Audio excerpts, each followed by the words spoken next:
Assalamualaikum warahmatullahi wabarakatuh.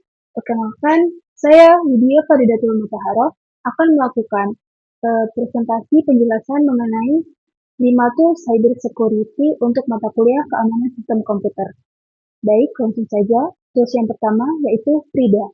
Frida adalah toolkit open source untuk instrumentasi dinamis yang memungkinkan pengguna melakukan interaksi secara langsung dengan aplikasi yang sedang berjalan.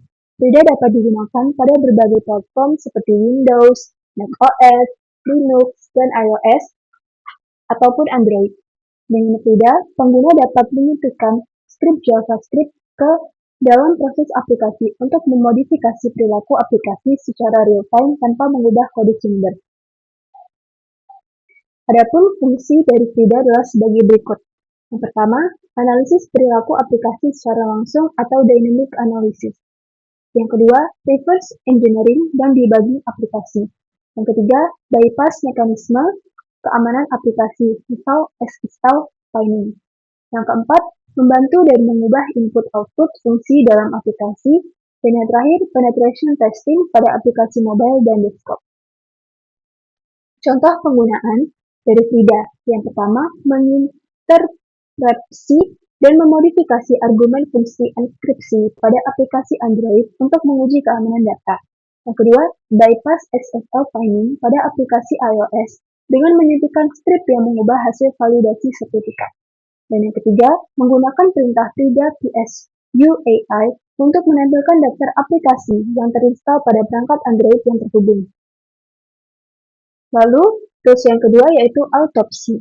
Autopsy adalah platform forensik digital open source berbasis GUI yang digunakan untuk menganalisis hard disk, perangkat mobile, dan media penyimpanan digital lainnya.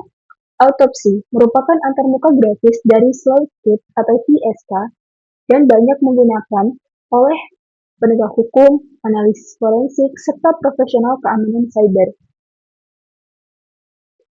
Fungsi dari autopsi antara lain, yang pertama, menganalisis sistem file seperti NIFS, FAT, EXT, HTS+. Yang kedua, pemulihan file yang terhapus. Yang ketiga, pencarian kata kunci dan artefak web seperti cache, cookies, ataupun history. Yang keempat, analisis sistem dan artefak sistem. Yang kelima, timeline analisis aktivitas sistem. Dan yang terakhir, pembuatan laporan forensik untuk keperluan hukum. Contoh penggunaan autopsi. Yang pertama, membuat kasus baru dan menambahkan sumber data berupa image disk untuk dianalisis. Yang kedua, melakukan pencarian file yang dihapus dan mengekstrak artefak browser dari disk image. Yang ketiga, menggunakan fitur timeline untuk melihat urutan aktivitas file pada perangkat yang disita. Selanjutnya, ada tools Volatility. Volatility adalah framework open source untuk analisis forensik memori atau RAM.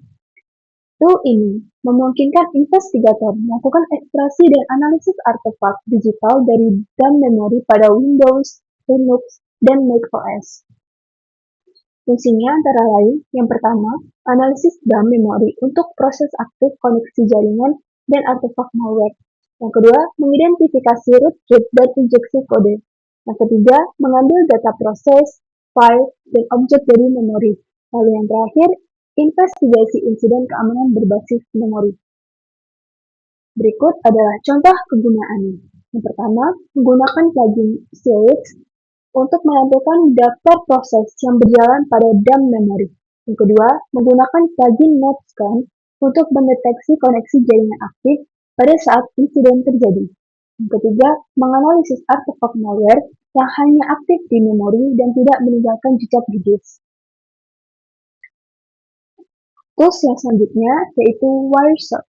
Wireshark adalah perangkat lunak open source yang digunakan untuk menangkap dan menganalisis paket data yang melintas di jaringan secara real-time.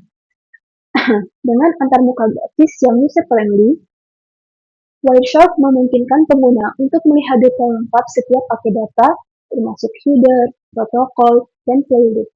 Wireshark mendukung berbagai protokol jaringan seperti TCP, UDP, HTTP, DNS, dan FTP, dan banyak lagi. serta dapat berjalan di berbagai sistem operasi seperti Windows, Linux, dan macOS. Fungsi dari Wireshark. Yang pertama, troubleshooting jaringan, yaitu mendiagnosis masalah jaringan seperti koneksi lambat, paket loss, atau konfigurasi yang salah dengan menganalisis jalur data dan paket yang dikirim. Yang kedua, menganalisis protokol, yaitu memeriksa dan memahami cara kerja berbagai protokol jaringan, serta mendeteksi kesalahan atau perilaku tidak biasa.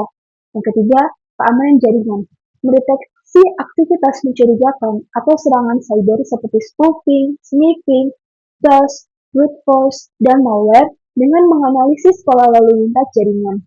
Lalu yang terakhir, monitoring dan pemantauan jaringan, yaitu memantau performa jaringan secara real-time dan mengidentifikasi titik lemah atau gangguan yang menghambat kinerja.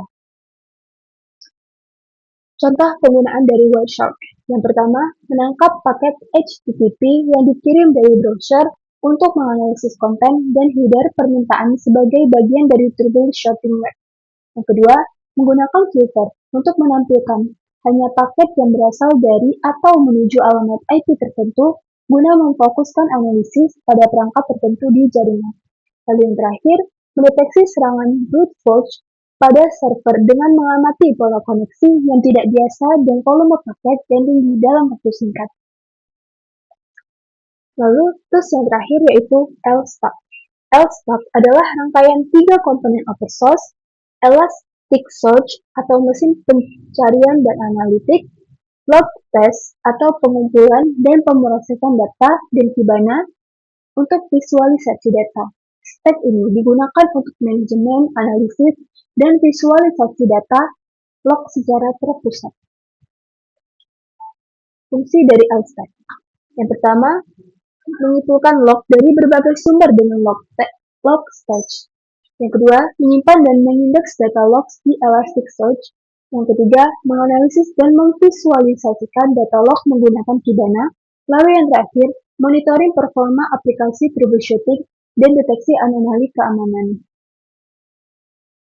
Contoh penggunaannya, yang pertama, developer menggunakan LSTAC untuk mengumpulkan, memproses, dan memvisualisasikan log aplikasi guna troubleshooting dan monitoring performa aplikasi secara real-time. Yang kedua, tim keamanan menggunakan LSTAC untuk mendeteksi anomali dan potensi serangan dengan menganalisis log sistem dan aplikasi. Lalu yang terakhir, menggunakan Kibana untuk membuat dashboard, visualisasi jumlah error, aplikasi dalam periode tertentu, dan mendeteksi pola serangan. Berikut, presentasi mengenai penjelasan 5 tools dalam cyber security yang dapat saya sampaikan. Apabila ada kesalahan dan kekeliruan dalam penyampaian, saya mohon maaf. Saya akhiri. Wassalamualaikum warahmatullahi wabarakatuh.